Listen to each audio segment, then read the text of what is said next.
America was once a great nation because there was still a fear of God in the land. But we no longer are great, and we no longer fear God, neither in society nor in the church. I was listening to a famous pastor, and he said this to his congregation. He said, when you read the words, fear God in your Bible, that doesn't mean fear like to be afraid.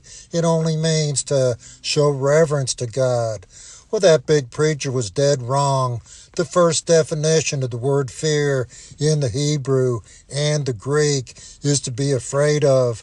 That's what's meant by the following scriptures. In Deuteronomy 10:12 we read, what doth the Lord require of thee, but to fear the Lord thy God, to walk in all his ways, and to love him, and to serve the Lord thy God with all thy heart and with all thy soul.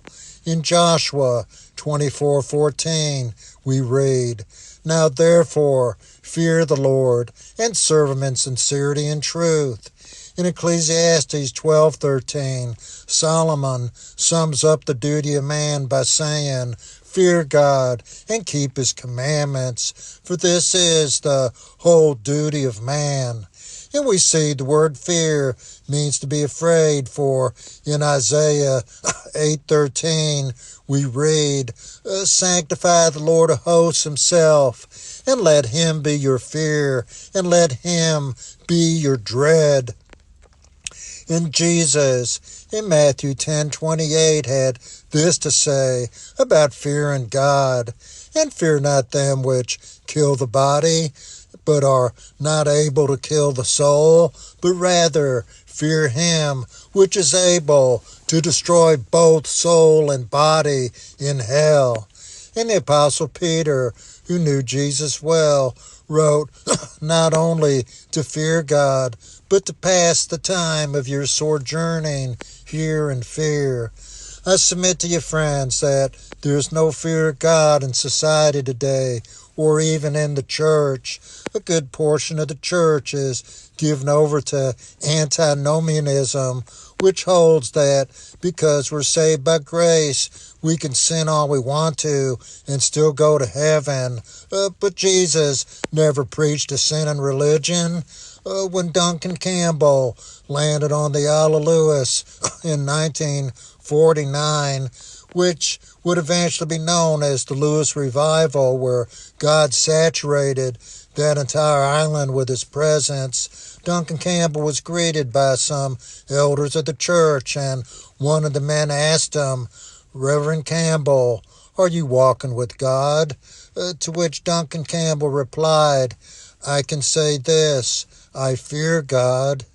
And God used Duncan Campbell in a powerful revival.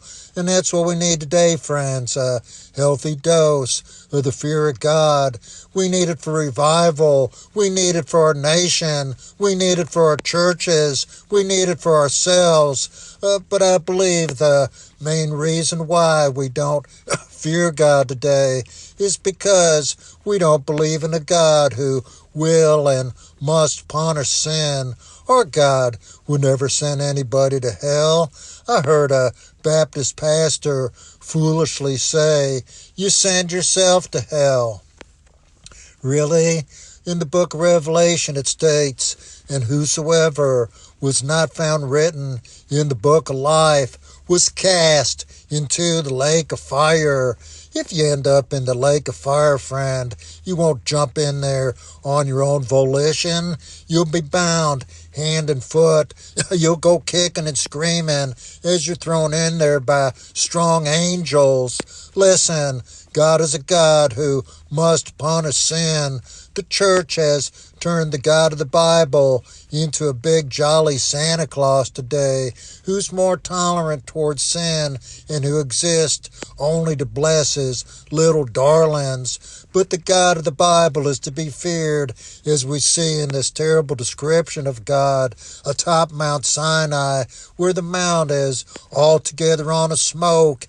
And in Hebrews 12:21 we read, and so Terrible was the sight that Moses said, I exceedingly fear and quake. Listen to me, friends. We need to fear God in the land today. We need it in the church. I was listening to a Baptist pastor and he said, I can't wait to go to heaven, and when I get there, I'm going to run up to Jesus and grab his hand and shake his hand and thank him for all he's done for me. This seminary-trained pastor's gonna walk up to the King of Kings as if he'd walk up to a deacon in the hallway of his church and glad hand him like he's his pal. We've shrunken God down to our size today. We preach a man-centered gospel that says Jesus exists only to make us happy. But listen, the God of the Bible is a God who will and must punish sin.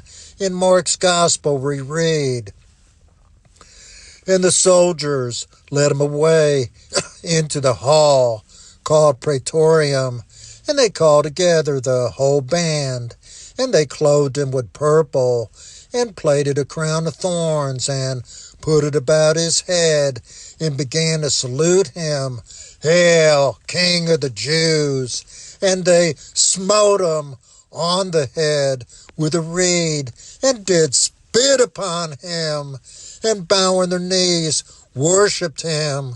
And when they had mocked him, they took off the purple from him, and put his own clothes on him, and led him out to crucify him.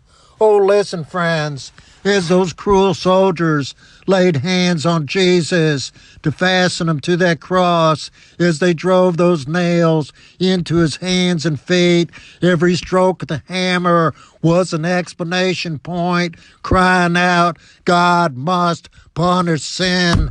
God must punish sin. God must punish sin. We need a revival today, friends, because the days are growing darker by the minute, and the spirit of Antichrist is already in the land. It's either ruin or revival. When will we fear God again? God have mercy upon us all.